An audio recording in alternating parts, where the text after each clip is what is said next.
And now we are going to begin today's webinar.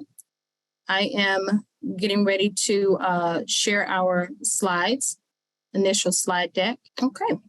All right, everyone. Thank you so much for joining us today. I am Gracie Whitley. I am with Region 10 Education Service Center and SPETEX, Special Education Information Center, which is a collaborative project between Region 10 and TEA. Welcome to today's webinar, Special Education Updates with Dr. Justin Porter and Ms. Kristin McGuire from the Texas Education Agency. Today's webinar is hosted by SPETEX, the Special Education Information Center, and Partners Resource Network. We're going to get started with sharing some information first about SPETEX and Partners Resource Network. SPETEX is the Special Education Information Center. It is, again, a collaborative project between Texas Education Agency and Region 10 Education Service Center. We help parents understand their rights and responsibilities under IDEA and facilitate collaboration that supports the development and delivery of services to children with disabilities in our state. We also serve as a resource for educators. We offer support via phone call, email, live chat on our website for families and professionals. We also host webinars and provide additional resources available on our website, www.spedtech.org, which is now in both English and Spanish. Now we're going to transition to Ms. Christina Henning from Partners Resource Network. Hello, everyone. Thank you, Gracie. So Partners Resource Network is a nonprofit agency that operates the Texas statewide network of parent training and information centers, also known as PTIs. We're funded through the Department of Education, Office of Special Education Programs. In Texas, there are 4 PTI projects, and they are PACT, PATH, and TEAM. Our mission is to empower and support Texas families and individuals impacted by disabilities or special health care needs. We serve parents of children and youth with disabilities from birth to age 26, as well as youth self-advocates ages 14 to 26. We provide training, information, and one-on-one assistance to parents and youth, and all of our services are provided at no cost to families and youth self-advocates. For more information, please check our website at prntexas.org. You can also like and follow us on Facebook and Twitter at prntexas. Thank you, Gracie. Thank you. Now we're going to transition to today's presentation. Our speakers are Dr. Justin Porter, who is our Associate Commissioner and Chief Program Officer, Department of Special Populations, Program and Policy. And joining him today is Ms. Kristin McGuire, Senior Director of Special Programs with the Texas Education Agency. At this time, I will stop sharing and turn it over to Dr. Porter, and Brian will ensure that he has hosting rights to begin sharing the presentation that he has prepared for us today. Good. We're actually not going to share slides today. We're just going to talk through the questions. So awesome. We'll just keep it a little more informal for everybody. Hi, everyone. As Gracie said, I'm Justin Porter. I have the honor of working at Texas Education Agency with all the staff that support our programs for special students in special education. Before we jump right in and I introduce my illustrious and very talented friend and colleague, Kristin, I just want to give a couple quick little updates for folks about what's been sort of going on. We, as y'all are aware, the legislative session is going to kick off here in a couple of months in January. And so we at TEA have been very busy supporting legislators as they get ready for the session and start moving into the session, what they're going to do. A couple of the big topics have been, obviously, we'll touch this in one of the questions later, but staffing shortages is coming up all over the place. So they'll be very interested in perhaps doing something about that during session. They've also talked about the funding for special education. We have currently, the last legislative session created a legislative commission on special education funding, and they've been meeting since March. Pretty regularly, and we've been supporting that effort to come up with a recommendation for the next legislative session around how they might adjust the way that funds are determined and flow to school districts to support special education. That's been a big piece of work and will certainly be big in the session coming up. There was one other thing, Kristen. What was the other thing I was going to talk about? Did I mention this to you? Oh gosh, it'll come to you once we start. No, it's House Bill 4545. So lots of the questions today are around House Bill 4545. And I do think we have heard some indications from different legislators that there's interest in taking up that topic and making some adjustments to the requirements around that. So we're going to answer all the questions that came in about House Bill 4545 today. But then also just know that your legislators are also considering this. And if you have input for them or advice or things that you think they should consider, those are absolutely the right people to reach out to, your elected officials that represent you in state government, because I think they will be talking about that for sure during session. So with no further ado, I'm going to turn things over to my friend and colleague, Kristin McGuire. She is new to TEA, but absolutely not new to Texas special education. Kristin is our new Senior Director for Special Education Programs and Policy, and she comes to us from a job at TCASE, which is the Texas Council for Administrators of Special Education, where she was their Governmental Relations Director for how many years? 5 years? 6 years? Mm-hmm. 5 years? And so Kristin has a lot of background in special ed in the classroom, at the policy level. She knows her way around the Capitol building. She knows where to grab a quick bite to eat in between hearings there. And, the marathon. The marathon, when some of those go into the wee hours of the night. And like I said, she has a lot of instructional knowledge as well. So we're super excited to have Kristin at TEA to support these efforts. And you all are going to be seeing a lot more of her in these webinars and things going forward. She is in a sort of a new position that's created to provide me with a little bit of support and relief as my responsibilities have broadened just a bit. So Kristin, I don't know if you want to add anything about your background or who you are, but and then just jump into the questions. All right. Well, I will just jump in. Yeah. So as Justin mentioned, we were sent a lot of questions that had been submitted and kind of the most frequently asked. So about a variety of topics, but the most prevalent topic was implementation of House Bill 4545 and the impact on that particular statute in relation to students with disabilities. So what we will do is I'll just kind of tackle each question. I do want to let you know that most of these questions that were asked are addressed in a very lengthy FAQ, but you can tell with this bill, there were a lot of questions, which is why our FAQ is long, but we'll link that. I think it's the longest FAQ ever. I think in history of the world, it's the longest. I think so too. And recently I saw that we reorganized it to have actual sections of, because I think we were on like question 102 or something. So, so it's now a little bit more organized in terms of sections for questions, but we can link that FAQ too. But we know that that's somewhat difficult to maneuver through. So we'll discuss most of these questions that were asked in relation to students with disabilities, and then we'll talk about the other topics that came in too. So we'll tackle that first. So one of the questions we got was, how does House Bill 4545 affect students who took STAR Alt 2, so the alternate exam? So within the particular pieces of statute of House Bill 4545, there's the accelerated learning committees that are required for your 3rd, 5th, and 8th graders who do not meet satisfactory performance on STAR, reading, or math. So those, the ARD committee serves as the ALC for those particular subjects, and that's regardless of whether they took STAR or STAR Alt 2.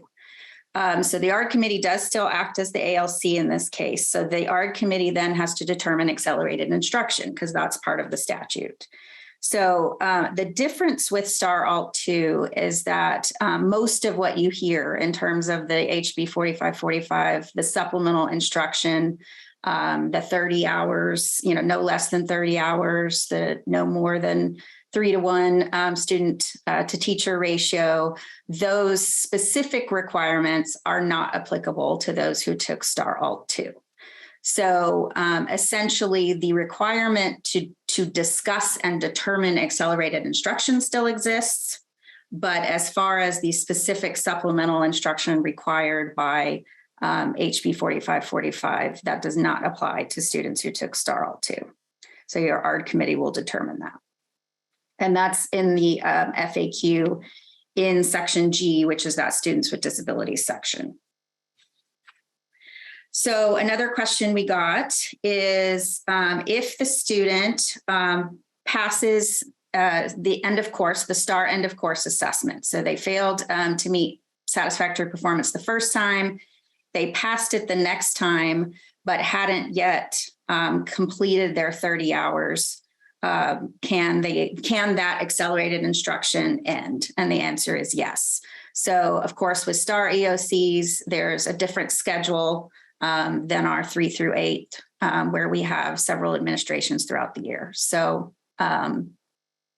what happens if, when you have a student who doesn't meet expectations on the EOC, but they take it, say, in December, and they pass it, then that 30 hours, there's not a need to complete the rest of that 30 hours. And then kind of opposite that, we had a question of if the student doesn't complete the 30 hours prior to taking the next STAR exam, and they continue to not demonstrate satisfactory performance, so they don't meet the passing standard, does an additional 30 hours apply? So in that case, the answer is yes. So whatever the student had not completed prior to that administration, that would be required to be completed, as well as an additional 30 hours for the next exam. And that, again, is because of the way the statute is written in terms of each time a student fails to meet satisfactory performance, that accelerated instruction has to be determined, which of course is then part of the supplemental instruction requirements. Had a couple of questions, very similar, but basically was addressing the students where an ARD committee has determined that passing an EOC, an end of course assessment, is not required for graduation, and how that impacts accelerated instruction. So basically, once the student does not meet satisfactory performance on the EOC, that's the accelerated instruction requirements kick in. But if the ARD committee determines that passing an EOC is not required for graduation, that one round essentially of accelerated instruction, the supplemental instruction, the 30 hours, the no more than 3 to 1, the targeted supports, that is applicable for that particular failed assessment. But just because the ARD committee has determined that it's not required for graduation does not negate the fact that accelerated instruction would be required for that particular assessment.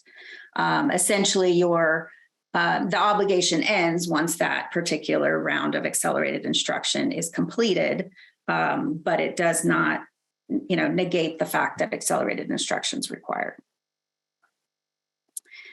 Had a question about if my student was absent on the day of STAR testing or throughout that STAR testing window, or just otherwise did not take STAR, do they still need that accelerated instruction? And the answer is yes. So students who do not have, a score, whether they were absent or didn't take it, according to the way that this is, written in the statute, and in terms of, interpretation, that the student would be subject to the accelerated instruction requirements. I also want to back up. It's going into the weeds a little bit, but of course, when we're talking about this supplemental instruction, there are kind of two ways in the statute to provide accelerated instruction. One, of course, is to place them with a recognized or exemplary teacher in accordance to our frameworks of teacher designations. And then that supplemental instruction kicks in if that's not possible. And so whenever we're referring to, for example, 30 hours is always required, the 3 to 1, we're saying that from the perspective of assuming there was not a sort of master exemplary teacher to place them in for the next grade. So I just want to preface that by saying there is kind of a limited exception to the supplemental instruction requirements, but when we're saying this, we're assuming that that piece is going forward. So, all right. Had a couple of questions about electives, like being removed from either electives or recess or other type of extracurricular or enrichment activities. And so one of the questions, is specifically was, can my kid be removed from an elective? And the answer to that is typically no, because the way the statute is worded is that districts are prohibited from removing students from your foundation areas, which of course are your core content areas, your English language arts, math, science, social studies, and also your enrichment curriculum. And so your enrichment curriculum is pretty broad from the perspective of it can include fine arts, PE, a lot of other topics that are listed in the statute under enrichment. But essentially the idea of if it's a class or a course that's sort of accessible to everyone in the school, there shouldn't be the issue where you're taking a student out of that opportunity to access educational opportunities from that perspective. So the answer to that is no. There may be instances where different types of in schedules of districts that they sort of reorganize or repurpose different types of instructional time. But essentially, if it's a course that's accessible or should be accessible to the entire community, then it's not something that you can pull a student from. Same thing with the question about recess or enrichment and extracurriculars. So it has to be, something to where it's not pulling them from an opportunity where every other student has the opportunity to attend or to receive instruction.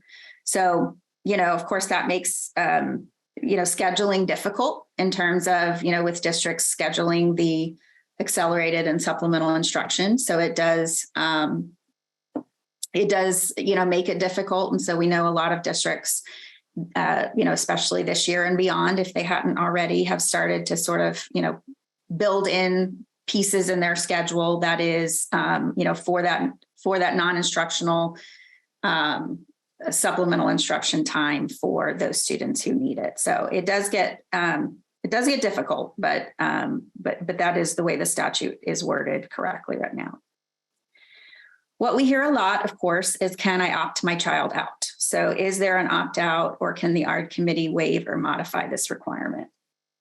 So in the statute, there is no formal opt-out allowance or any mention of opting out. So this is the way this is written, is that it would be for any student.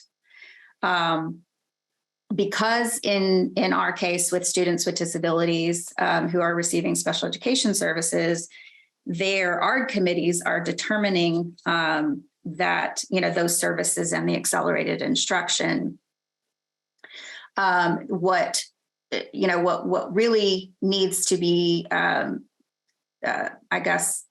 focused on is that really an ARD committee should not be modifying or waiving this type of instruction unless the ARD committee has determined that in some capacity, participating in this type of supplemental instruction would violate FAPE, so a free appropriate public education. So essentially, if the ARD committee determines that participating in this would violate any of the students' other legally required services under special education, then that's really the only reason how an ARD committee could waive or modify those requirements. Now, again, I'll go back to the STAR Alt. Remember, with STAR Alt, they don't have to participate. The part about that very specific supplemental instruction on the 30 hours, that doesn't apply to them.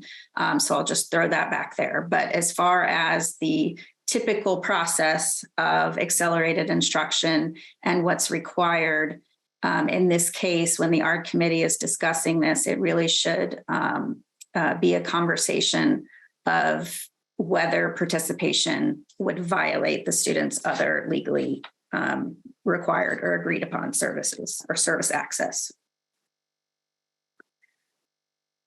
And then I think we have, that might be the last one on 4545, but do we want to look, any questions, Justin, that, or anything you want to add in that I tend to just start talking and then just keep going like we have all the time in the world. So stop me if. So there were a couple of questions. I'm trying to keep up with them in the Q&A about 4545. I think Ms. Armstrong asked, is that for pullouts or removing the student completely? I'm not sure what exactly you were talking about when that question popped in, because they just sort of go in whatever order. Is that ringing a bell? Maybe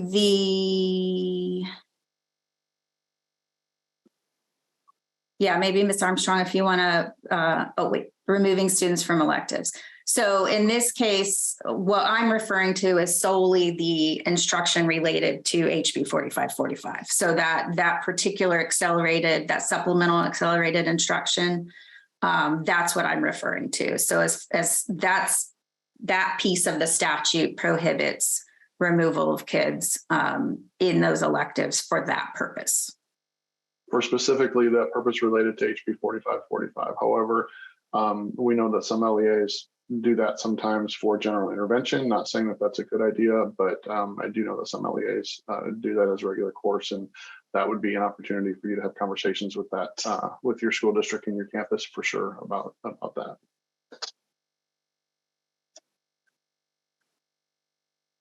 The duration of HB 4545, we had a question on what's the duration. So in terms of, I'm not sure whether you mean like, will this requirement at some point end? But basically, accelerated instruction is required under state law for any test that a student, any STAR test, that a student does not meet satisfactory performance on.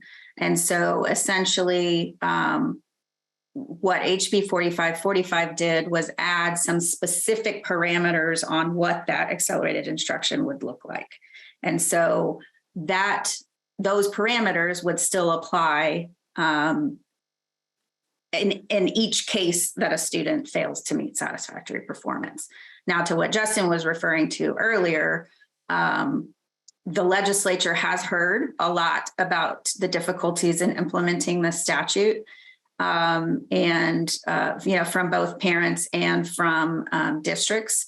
And so I do think that they have this on their radar to really look at, to determine what needs to be modified within the statute. So as he said, I would definitely contact your local representatives and senators if you have particular issues that you've experienced as they move towards the legislative session.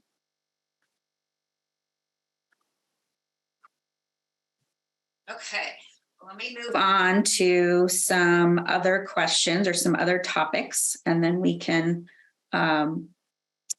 see what time we have left if there are other questions. And so we had a couple of questions just on the ARD process and IEP implementation. And so just kind of got a general question about, if a school district is not following my child's IEP, what are my options to get my child services? So, of course, ideally, if at all possible, we would encourage, of course, any resolution at the local level. So, of course, remember, as a parent, you are an ARD committee member and are entitled to ask for an ARD meeting. If you want to discuss concerns with services or services not being provided, to discuss what can be done from that perspective. So, of course, that would sort of be any type of staffing or local level meetings or ARD committee. Of course, try to resolve issues from that perspective. If you feel that a district is violating the state or federal requirements for providing services, there are, of course, several dispute resolution options within the state that are offered. Some that you could file a state complaint is one piece of that. You could ask for mediation, file for a due process hearing, and also there is a state-led IEP facilitation if you wanted to try to have a kind of neutral party facilitate a particular ARD meeting to help in those cases. And so there is on the TEA website, of course, a dispute resolution handbook that kind of talks through all of these options. It's also listed in your procedural safeguards document. So you'll want to make sure and look through that, and we can link those in the chat as well. Same kind of question in terms of, particular or potential disputes. So, we had a question, if I disagree with the ARD committee decision, what are my options? So, of course, in terms of a particular, like if you have an ARD meeting and you're disagreeing, generally, with limited exception, a district has to offer you the opportunity to recess a meeting and then reconvene in no longer than 10 school days, unless you guys agree to a longer time frame. So during a recess, of course, you're sort of talking amongst each other, trying to figure out, gathering additional data, looking at different types of alternatives to see if there can be a consensus potentially reached. If you do not reach consensus, then the district implements the IEP that it's decided is appropriate. But of course, then you follow. You have to be offered an opportunity to put your disagreement statement on the basis of that within the IEP paperwork. And you have the other dispute resolution options that we just talked about in terms of complaints, mediation, due process, IEP facilitation. I had a couple of questions on child find and evaluation. So what are my options if I disagree with the results of my child's initial evaluation or 3-year reevaluation? So within statute, parents are entitled to ask for what's called an independent educational evaluation, often abbreviated into IEE, at no charge or at the school's expense, if they do not agree with the school's evaluation. And so, if that is requested, a school then gives you information about where that could be obtained and what the required criteria are. So one of the pieces of statute does require that whatever the independent evaluation is, it does have to meet the, sort of the same minimum requirements as the district's evaluations. And so a school could potentially request a due process hearing instead of that, if they want to sort of affirm that their evaluation is appropriate. But in those cases that you as a parent disagree with those results, you are entitled to ask for that independent educational evaluation. Had a question on, can the school wait to test my child for special education services until after they have first tried their response to intervention processes? And the answer to that is no. Of course, any type of supplemental, tutoring, any kind of services should always be considered as part of just a general, what we call kind of tier 1 instruction. So tier 1 is sort of just this, the general instruction and education that every student receives. And so, if a student is determined to be, struggling at all in any particular cases, teachers do this all the time in terms of reteach and all of that. So any types of supplementary services Compensatory tutoring should always be considered when you have a student who's struggling, but at any point that a disability is suspected, and a possible need for special education, then a referral needs to be made for evaluation. And so a school is not able to deny or delay an initial evaluation in order to participate in an RTI program. Okay, then we got our family moved to a new city within Texas this summer. And so does my child's new school have to reevaluate my child, or can they use the evaluation and IEP from their previous school? So if records can be verified, from the transferring district, the new district really, has to implement that particular IEP or hold an ARD meeting by the first day of school. So an IEP needs to be in place by the first day of the year, especially once, if you have the records showing what, the evaluation data and the student's IEP, of course. Now, the school can always, later request an ARD meeting, hold an ARD meeting and request some additional evaluation data or some additional, show some additional progress data to, talk about change of services, but there is no requirement to, sort of reevaluate. And in this case, should be an IEP in place the first day of school. I had a question that said, my child is due for a 3-year reevaluation, but the school is recommending a read instead of a full evaluation. Can the school do that? And what options do I have if I disagree with doing a read instead of an evaluation? So I want to clarify a little bit of this in terms of a read, which is a review of existing evaluation data. That's what that stands for. A read is always required in even, an initial evaluation or in a reevaluation. So reevaluations generally are required every 3 years. Or at least every 3 years. And so a review of that existing evaluation data is always required as part of a reevaluation.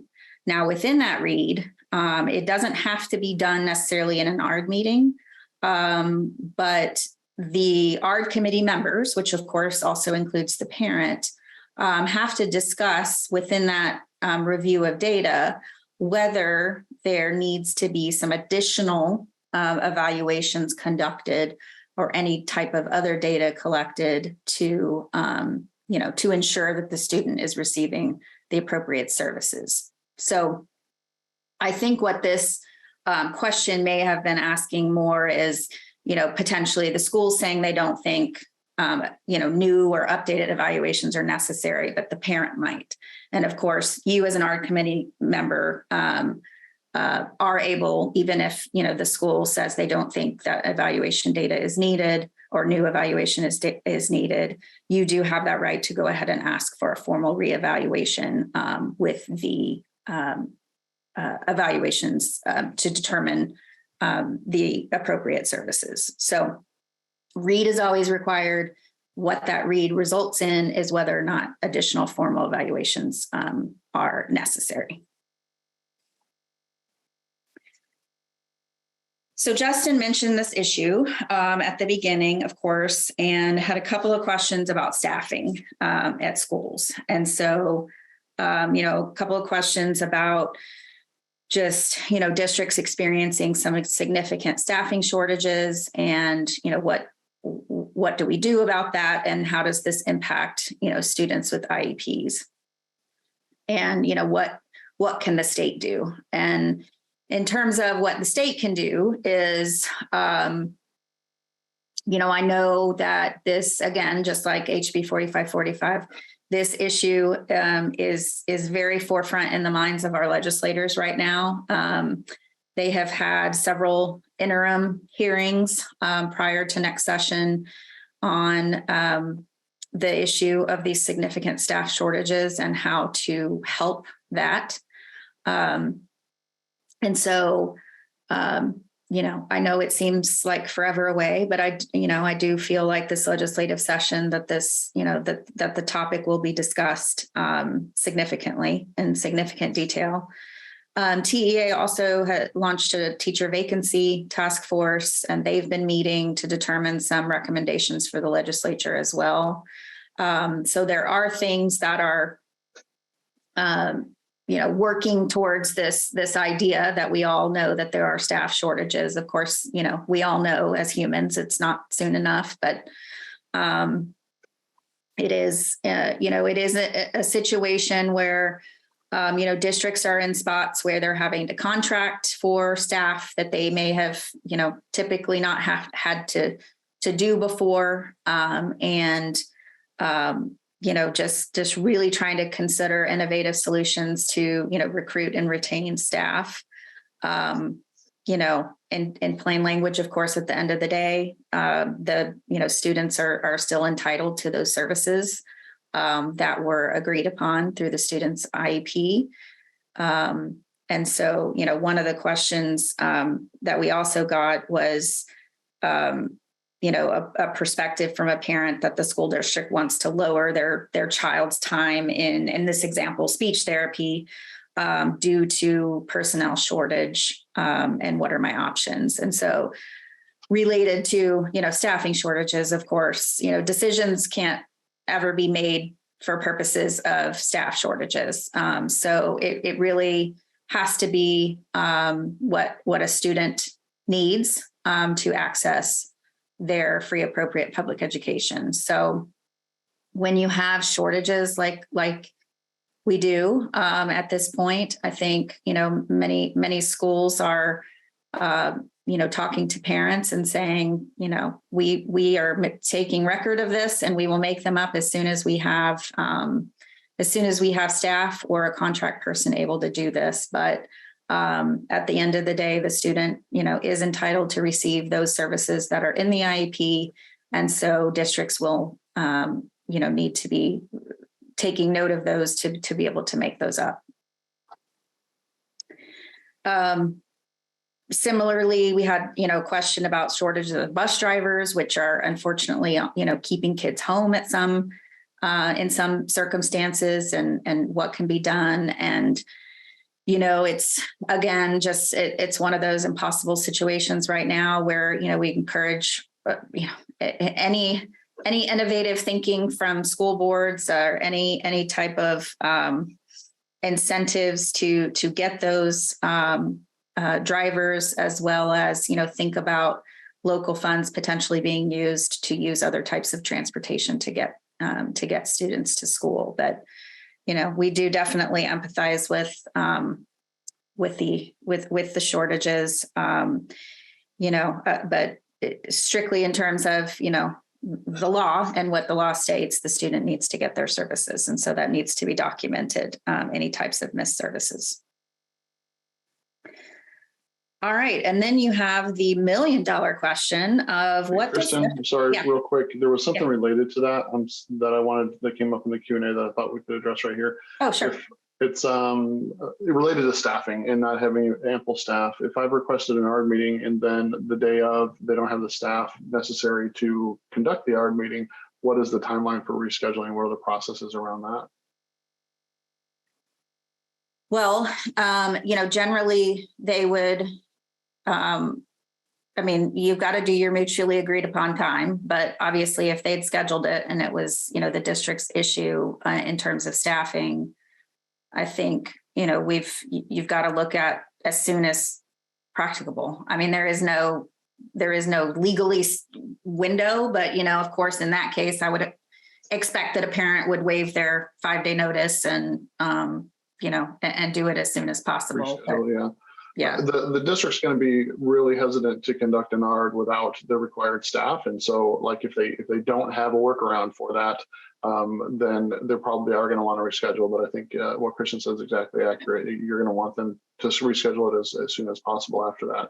I think in situations like that, I also don't think it would be wise to have just random Joe Schmo administrator fill in from somewhere else that doesn't know anything about your child and in there. So when given those alternatives, I think, it's not a happy outcome for anybody to have to reschedule things. It's difficult to make meetings happen during the day, but also encourage lots of districts, and we're getting good feedback from parents as well about virtual ARD meetings and how much more accessible that is for lots of working families.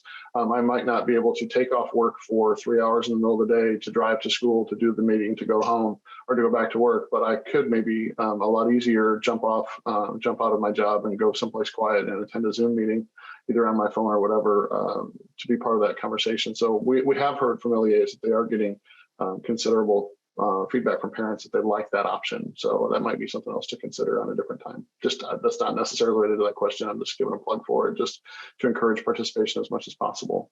No, and I think that also helps with, with these particular staff issues as well, because I think, there may be like one speech pathologist that travels to 4 schools, but she could potentially get on for, a particular ARD if she's at a different school. And so I think it does help with all types of ARD committee members too.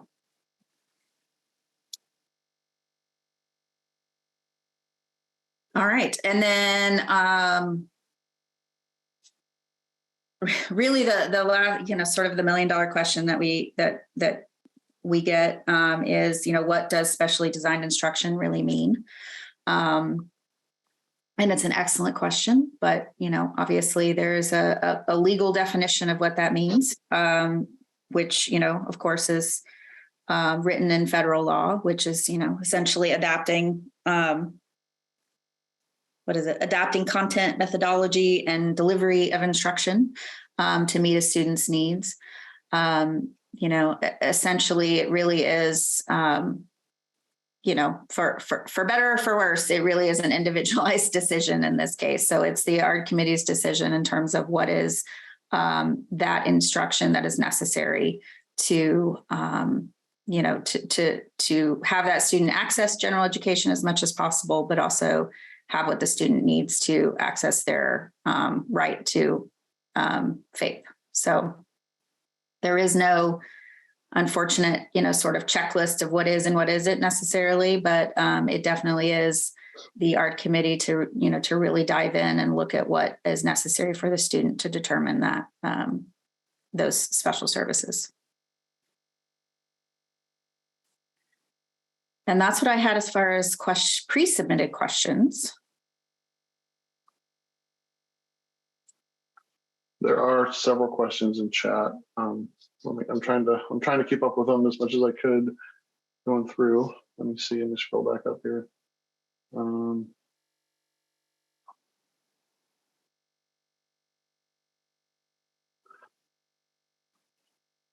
So there was, this is Ms. Rios asked a question, and this was a while back when we were talking about HB 4545. And I think there's not much context here. Maybe she could add some. So how can related services support staff such as PTOT, O&Ms, et cetera, work with the student? I'm not sure in what scenario that is. If Ms. Rios, if you could give us more context. There's a request for an update. And Gracie or Leo, how much more time do we have in this? We have about 6 minutes, Dr. Porter. Okay, great. Thank you. An update on the TEA corrective action with the Department of Education. And so we have been working closely in recent months with the Department of Education on this. And we have a few things left that they're asking for us. If y'all will remember, early in the spring, or I'm sorry, before the end of the school year, you may have seen some stuff coming out of us requiring LEAs to do a couple of things related to dyslexia. One of them was assure to us that they had staff trained in the district who could then disseminate information related to the changes in the dyslexia handbook.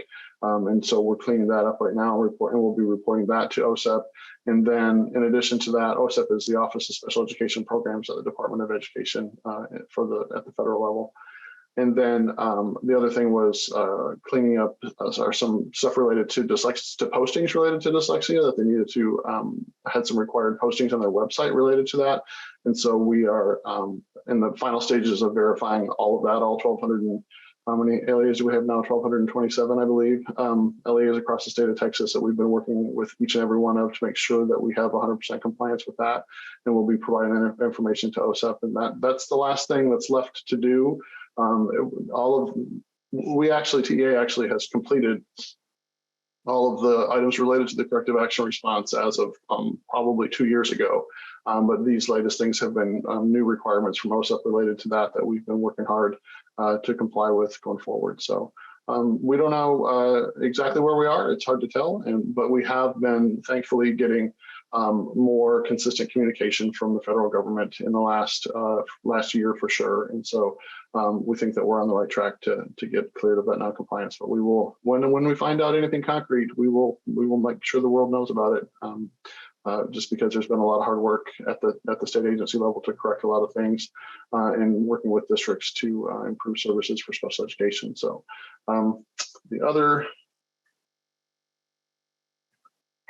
is can the audit committee refuse to complete a 3-year reevaluation? The short answer to that is no, they cannot refuse to do that. However, they may choose to do that by reviewing existing data elements. Kristin, would you add anything to that about a re-eval? I think they're referring to when you do the read, and if the school's saying, they don't think so, but according to statute, you have that right to ask for one. If they refuse to do that from that perspective, then again, I would follow those, I think the dispute resolution, options. Now, if there's a situation in which, potentially a student has never demonstrated characteristics of autism, for example, and there needs to, and a parent wants an evaluation for autism, I can see potentially a school saying, we don't think that's appropriate. But again, we follow those, the pieces of reaching consensus and not reaching consensus and following the process from that.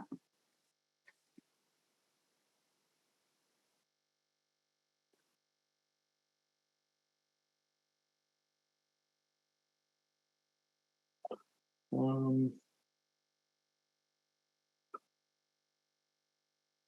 think while Justin's looking to see if there's any more that we can address, just to again reiterate what Justin was saying earlier about the Special Education Funding Commission. Obviously those of you on here are very interested in special education, and likewise what how the state funds special education. So I would definitely, TEA has a page dedicated to the funding commission with links on their meetings.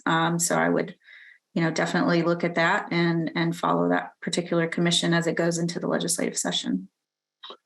Ms. Garcia has a question here related to, it sounds as if from what she's saying here that there was an evaluation was delayed significantly for their child, and that accommodations weren't provided in the interim. So first of all, if you feel like the school district has not met the requirements around child find and their responsibilities there, I encourage you to file a complaint with DA. For sure, that's the best way to, not the best way. That's one way to hold the district accountable for that. Always encourage folks to talk to districts first, but it sounds like from what Ms. Garcia has said in her question here that there were lots of conversations with the district and it just didn't happen.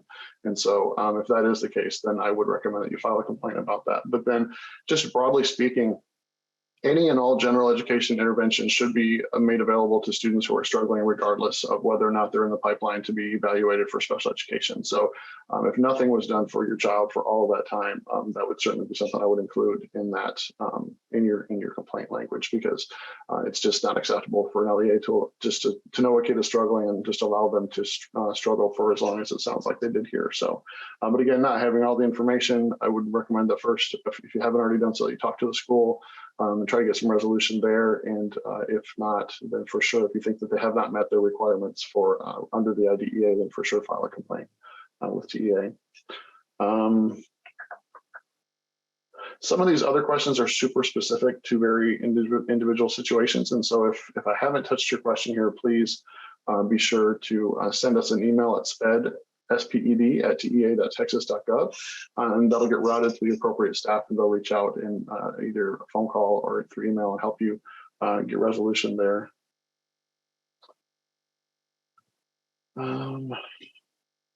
I would definitely, there are a couple of questions about, kind of timelines and who does what and what process in terms of complaints. Honestly, the dispute resolution handbook on TEA's website is your best kind of literature about that, all of those issues.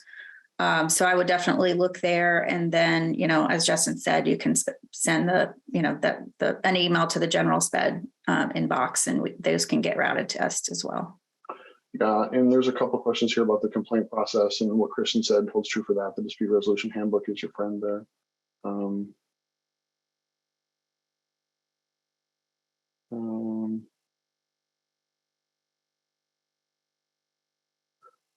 So if my child never received the 30 hours for math and English last year and has not yet completed it this year, do I just need to file a complaint? I think my first course of action would obviously be to talk to the school about it and see what's going on. But then for sure, you can, and it's not a TEA, it's not an IDEA complaint because this is related to state law. So that would be a general complaint through the general complaints process at TEA. If you have, if you have a, if you're at a, excuse me, if you're at a traditional school district, most districts' policies on student parent complaints is at code FNG. And so that would be a complaint process you would go through in that instance. But yeah, I would definitely just reach out and figure out what the plan is. And if you're not getting anywhere, you go through that complaint process. I think we're about to get the cane pulling us off the stage, Justin, like I do to you. I was going to say that's not the first time that's happened to me. But all right, as I said, if we didn't get to your questions here, please send them to sped@tea.texas.gov or even reach out to SpedTex. SpedTex is an incredible resource. It can, and in many cases can provide you answers and support directly. That's and sometimes even faster than TEA can do it, because that's why we have SpedTex, because we have a lot fewer staff at TEA that actually work on this stuff just because of capacity. So again, plug for SpedTex. They're awesome. Their consultants are great. We're very proud of that resource, and I want you all to use it as to the degree possible. All right. Thank you, Dr. Porter. Thank you, Ms. McGuire. We appreciate y'all so much for coming on and sharing answers to some of those frequently asked questions that Partners Resource Network and SpedTex have received over this past year.